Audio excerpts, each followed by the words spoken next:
Clarendon, Jamaica, Prime Minister Andrew Holness is urging Jamaicans not to take domestic and intimate partner violence lightly, and instead seek the intervention of the police at the first sign of abuse. He noted that these situations usually start small, with telltale signs of violence before they escalate.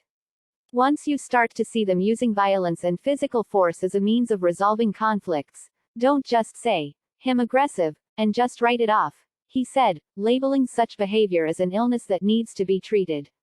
Therefore, my message to families who are dealing with this kind of crisis in their household: don't take it lightly, don't accept it as normal, and allow the courts to take its course on people who use violence. The Prime Minister was speaking during a visit with the family of Kimesha Wright and her 4 children who were brutally slain at their house in Cocoa Peace, Clarendon on June 21. Holness said the government has placed some focus on addressing the issue of domestic disputes but cited several challenges, such as privacy rights, that hinder progress. Unlike conflict linked to gang activity, he said, it was difficult to know when domestic violence would erupt.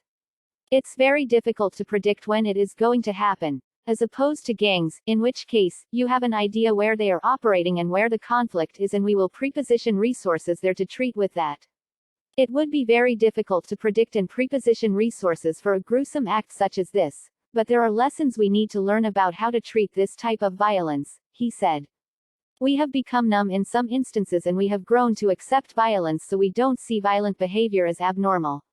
In most cases where domestic violence has escalated to loss of lives, the perpetrator would have demonstrated the propensity to use violence before, as is the case with Rushane Barnett where there was a previous case of bodily harm, Holness added. The Prime Minister said perpetrators should be held accountable for the lower threshold of violence.